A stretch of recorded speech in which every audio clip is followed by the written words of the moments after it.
get focused on America in Bible prophecy. Now, I've taught on this before, off and on through the years, and it's part of our Last Days series that we've been focused on now for really since about January. And you should have a 14B outline, and that outline kind of picks up from where we did talk about earlier. You remember we talked about why study these things. We looked at all of that, and then we got down to what about America, and we talked about America's historical rise as the most powerful empire ever, and our moral and cultural decline. We talked about that. What led to that? Well, abandoning God, 63 is a reflection, abortion, some of those sorts of things, aberrant sexual behavior, and then distancing ourselves from Israel. There have been those who've at least tried to get us to distance ourselves from Israel. And so our text, you see, won't come until later parts of the outline. But to understand America and America's place in Bible prophecy, you got to understand that America's future is tied to something. And America's future, I fully believe, is directly connected to its relationship with Israel. The Bible says this, I will bless God said to Israel, I will bless those who bless you, and I will curse those who curse you. And America's future is tied to Israel and how we treat Israel. Now, regardless of whether you like the current president or not, one thing he has elevated the prominence of Israel. He has recognized their rightful position, and which has made him an enemy to many of those who frankly already didn't like him. But it exacerbated that a bit. But America's future is tied to Israel. I think it is safe to say that the favor that America has experienced in large part has been because it saw itself at its formation as kind of a new Israel. You do know that.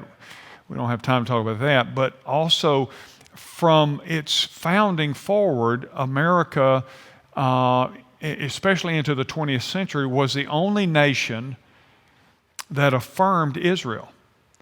In fact, America, even Truman and some of these who said America needs to support Israel, even their own cabinet told them not to do it. And yet there was something and some reason that a couple leaders said, no, we're going to support Israel. And that leads to three things that I want to talk about. First of all, Israel's rebirth in 1948 is what we call prophetically a super sign. That's the super sign. Above all the other signs, you hear people talking about, well, this has to happen, this has to happen, this has to happen. The Bible clearly said, the prophets clearly wrote that one day God would regather his people in their land. In 1948, Israel came back together as a nation, having been scattered all over the world. And they reformed in 1948 as a nation. And America blessed Israel from you might say Truman, President Truman, to Reagan. And I put that in the wrong place. Put that in the other blank up there. Y'all see what I'm talking about? Truman to Reagan. America blesses them. They stick with them, stand behind them. And then the third thing I'd mention to you is America pressures Israel from Bush 41 to Obama. And you may say, oh, did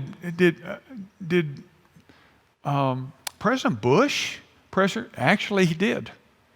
He pressured them to give up land and that was theirs, and to stop certain boundary issues that related to their existence and those kinds of things. So actually, yes, and from Bush 41 on through Obama, there was pressure put upon Israel to acquiesce certain parts of the nation to the Palestinians. And so there was pressure there. Pressure to give up land for peace. And that's particularly telling now because we've recently seen none of that happen, and yet now peace treaties starting to happen. Meaning that didn't have to happen. But there was pressure in these latter administrations to say, Israel, just make peace. So give up what you need to give up to get peace. Israel wouldn't do that. And by the way, we sometimes refer to Palestinians. You know, Palestinian is a relatively new term, and it was actually a term that did not represent a political, it represented a political faction, not as much an ethnic faction. Does that make sense? Palestinians are generally Arabs in ethnicity, but this was not, they weren't like an ethnic people. Arabs are an ethnic people. Palestinians were more of a political faction that formed and has been treated as if they are ethnically connected, and that there are Arabs and there are Palestinians and that sort of thing. So there was pressure to give up land for peace and then to make a peace treaty with Palestinians and with Hamas. And by the way, Yasser Arafat, while he was alive, he would talk about wanting peace, and then secretly behind the scenes, Arafat would say, we will never make peace unless they give us all of Jerusalem. We want all of Jerusalem. And so America's future is tied to Israel. That's why I say to you, and have said many times before, keep your eyes on Israel. And I would say to you, as believers in Christ, because we know what the Bible teaches, that we want to stay connected to Israel. Now, I did not just say Israel is guiltless. I didn't just say that they don't do anything wrong. There have been some, not a lot over the years, who have taught, well, Israel is automatically saved because they're Israel. That's not biblical either. They have a responsibility to Christ like we do. They're not going to be perfect people. They don't get a pass just because they're Israel. All right? So don't misunderstand. Israel has certain responsibilities, but always come down on the side of Israel. All right? If you know your Bible, because you know the entire story. Now, so what are some of the factors that affect America's prophetic future? And I want to talk with you about that for the next probably a couple of weeks. The first is the coming Middle East war from the north. Ezekiel 38, 39 talk about this war. It's spoken of there. This war has often been misunderstood to be the Battle of Armageddon. This is not the Battle of Armageddon. This is a war that happens before the tribulation. And so a lot of folks have misunderstood and thought, oh, this has to be the Battle of Armageddon. It is not, but it is a big-time war. And it's coming from the north. Russia will be a part of that. There will be a conglomerate of nations that chapter 38 and 39 talk about. And consequently, it's going to pull in all of the nations, not necessarily militarily, but it's going to pull them in fact, in the sense that they're going to be affected. Does that make sense? They're going to be affected. It's the Middle East. The thing you need to understand then is this is not Armageddon. Then I would say that this formation of this coalition is important. Because now here's an interesting thing, especially in light of what we're hearing about these recent treaties. The United Arab Emirates has made a peace treaty with Israel, and a couple of other nations have made a peace treaty. If you paid a close attention, this administration said there may be, before it's all over, as many as 22 other Arab nations that form a peace treaty with Israel. A lot of that, I think I've told you, is a response to Iran. They are spooked at Iran. Iran is the Middle East renegade. They don't really even care for other Middle Eastern or Arab nations. And so they do have some military might, consequently, and potentially they have nuclear weapons. And so the other nations have begun to realize we need a strong coalition here to withstand any kind of aggressive moves that Iran may make toward other Arab nations. And so they're willing to partner with Israel, and Israel, of course, would be willing to partner with them. Iran has said in the past that it would wipe Israel off the face of the earth, and that's the only way they'll be satisfied. Ahmadinejad, if you remember him when he was in leadership there, said that the only way to deal with Israel is through annihilation. And that they need, and by the way, you do understand Islam believes there is a 12th, what they call Imam, who is coming, and he is to them the Messiah, and that part of what will initiate their Islamic Messiah, or this 12th Imam, what will initiate his return is through a Middle East war of epic proportions. In other words, if they can create a war, that will help usher in their Mahdi. So Israel, of course, has always been on guard, and certainly there were some spooky things that occurred in Iran in the past 10 years where we essentially looked the other way and let Russia become their ally. That had never happened in history, by the way. Russia and Iran, they had always been enemies. Suddenly they become partners, and there are reasons, I believe, for that related to oil and other things, and Russia's economy and needing some access to the oil industry, those kinds of things. But they'll be a part of that northern coalition.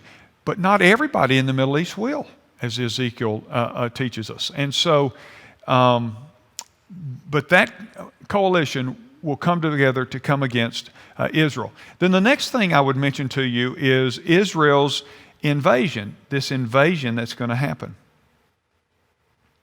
by the northern coalition. They'll come together.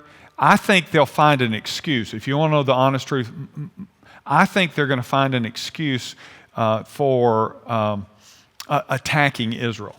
And here's just a potential idea. I think it has some merit. Russia, the Russian economy is still teetering on bankruptcy.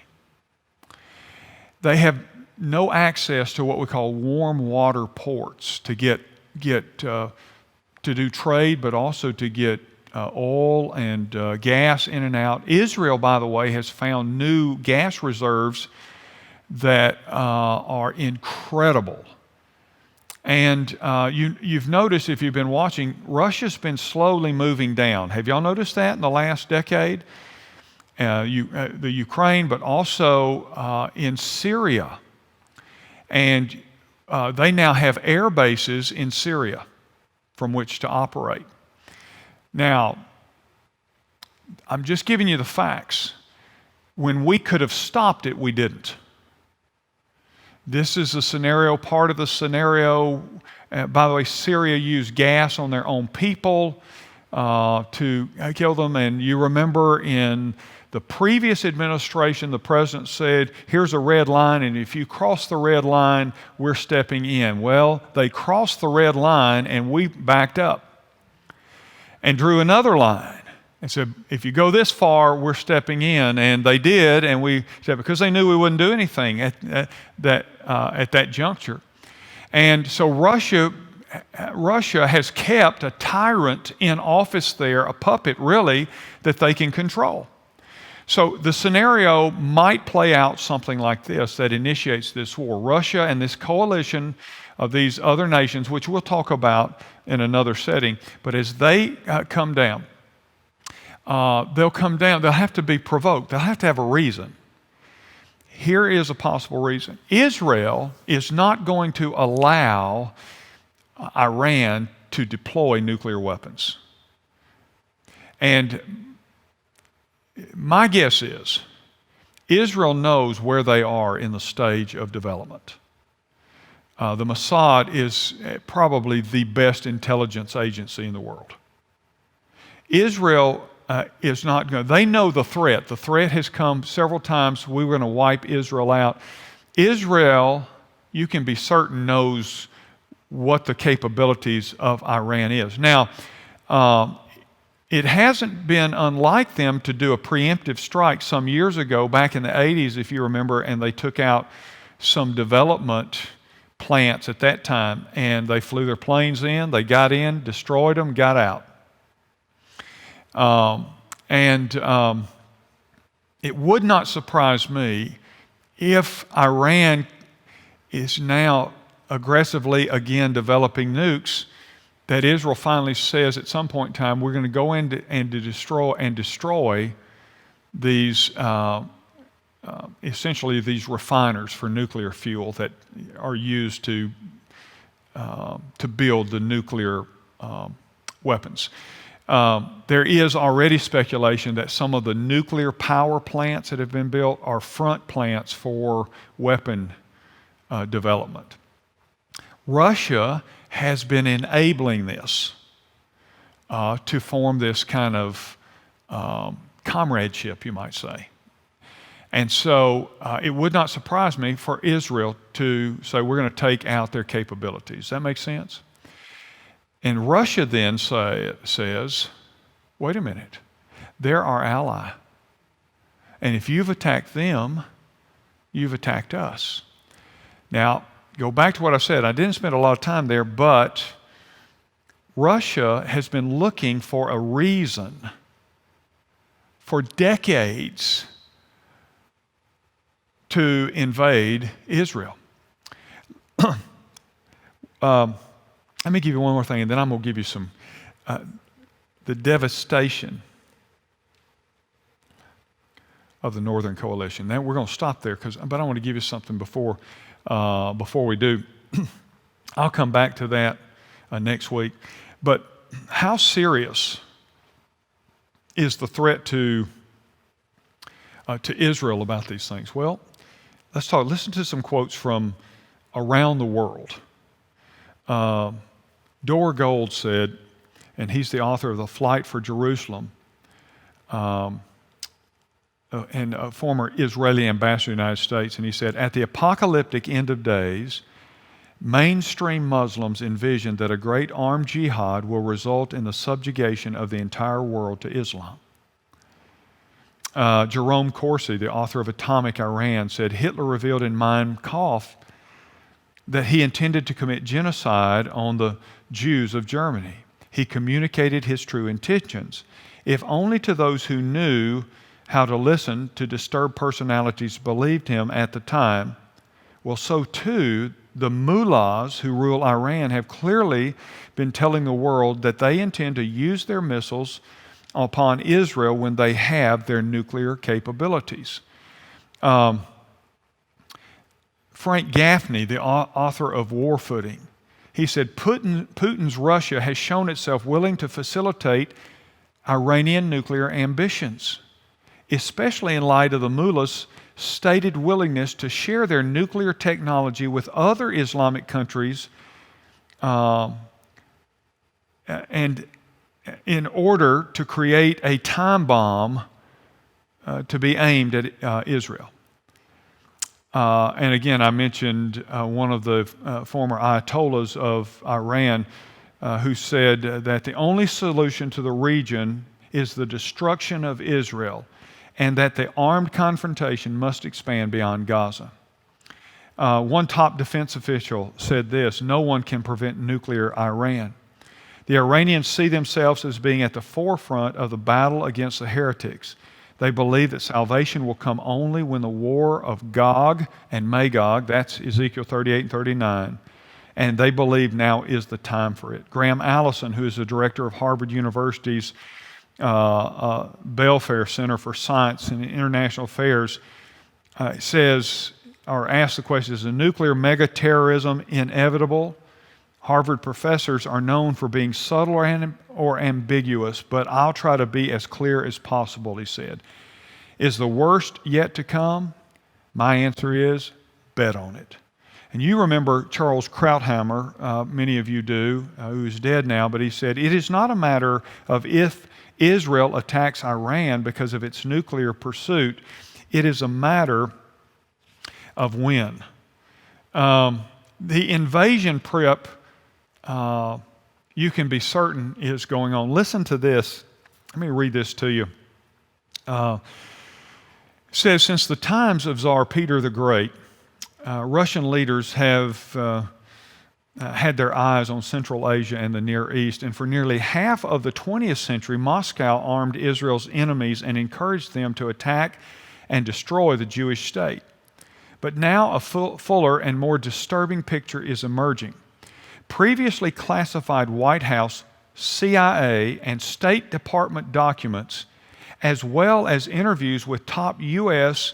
and Israeli leaders and historians, reveal that Moscow has on more than one occasion planned a direct Russian invasion of Israel.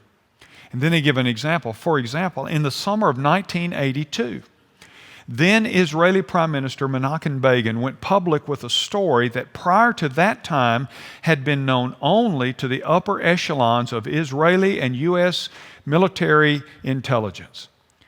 The Israeli Defense Forces, he explained, had uncovered a secret but massive cache of Soviet weaponry in deep underground cellars and tunnels in Lebanon that had caught him and his top advisors completely off guard. The weapons appear to have been pre-positioned by Moscow for a launching of a full-scale invasion of Israel and the oil-rich nations of the Middle East.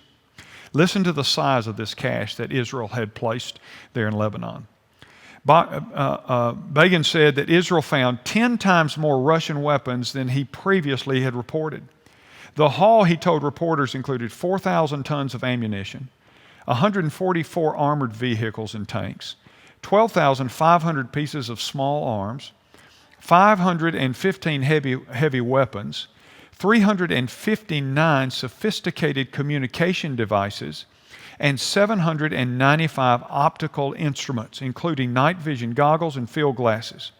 It was enough, Begin believed, to equip at least 5 Russian combat brigades, and it required, listen to this, according to one report, a fleet of 10-ton trucks working day and night for 6 weeks to haul all of it back to Israel.